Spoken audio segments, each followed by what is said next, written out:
Welcome to another episode of the Regular Irregular Show. This is Sleepy Melbourne in the building. We are here to talk about Tower of God chapter 639. And make sure you guys like, subscribe, and comment below. All right, now let's get into the chapter. And it is a doozy. Well, no more than a doozy than last chapter, because we are still in the midst of the Traumerei Gustang fight. And I was correct.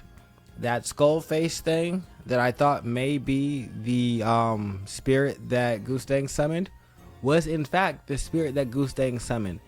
It is the manifestation of the wind from outside of the tower.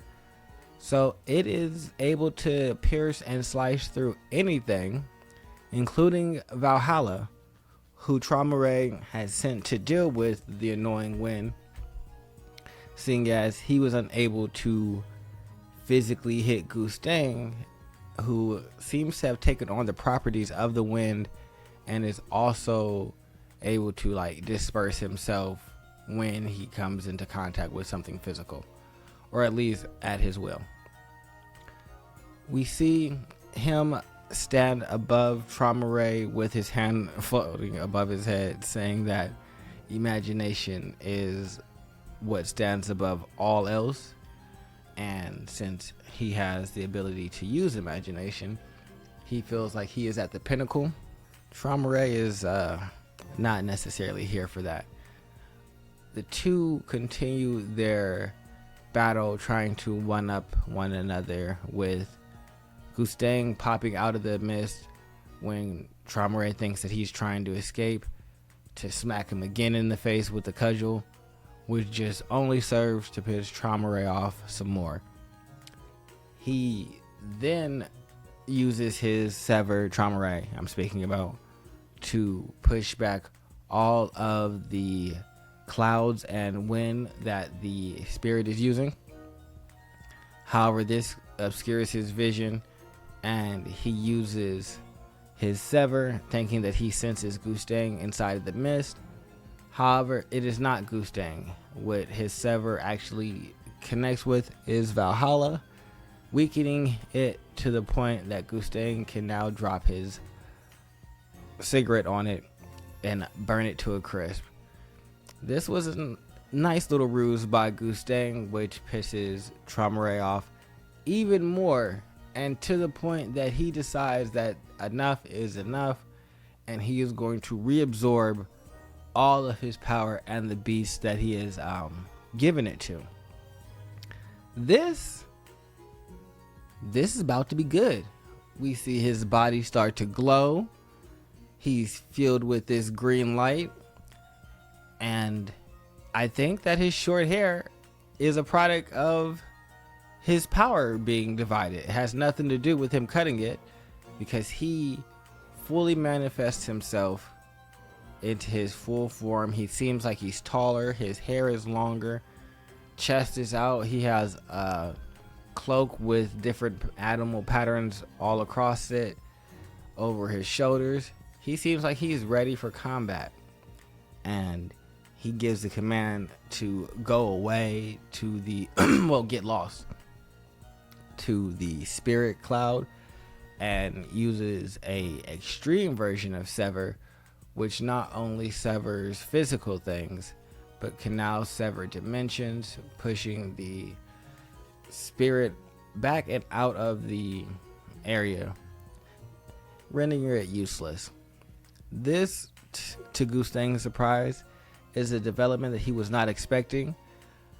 Traumerei having the ability to sever reality is not reality, but sever dimensions means that it could be a little more dangerous than it initially was. Just being able to do physical damage to one of the 10 great family heads is not enough to really incapacitate or do damage on a scale that's noticeable to them. But I think this being able to sever entire dimensions is something on a level higher.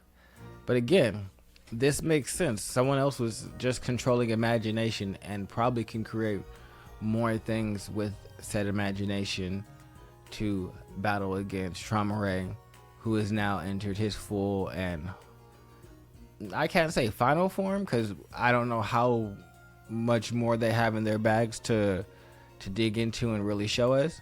But I'm happy to see that the Great Family Heads battle isn't just like a slugfest. They're really pulling out some tricks and showing why they are leagues and levels above any of those that would dare to challenge them. Like Gustang can create things out of his imagination, so it's like, what are you really going to do? He's just going to write something, and you're going to have to deal with that and never really get to face him unless you're someone else on his level. But Traumerei is severely upset that he had to enter this form, telling Gustang that he should have never tried to upset the balance of the ranks, and that with him doing so and him basically making it so the ranks no longer mean anything and stepping outside the ranks from the very beginning of when they climbed the tower, we all know, or we did know, but we do know now, that Traumerei considers himself a filthy and wicked creature of malice. And so he is ready to go full tilt, battle out, drag out, knockdown fight. I'm here for it. I'm excited. This has been chapter 639. They are all about the knuckling up. I hope we don't switch to Baam and Dorsey just yet. I'd like to see just a little bit more, or if we can get like half and half. I'm cool with a half and half, but don't just give me nothing of this fight. Like, y'all got a lot going on here, and I'm really excited to see who comes out on top.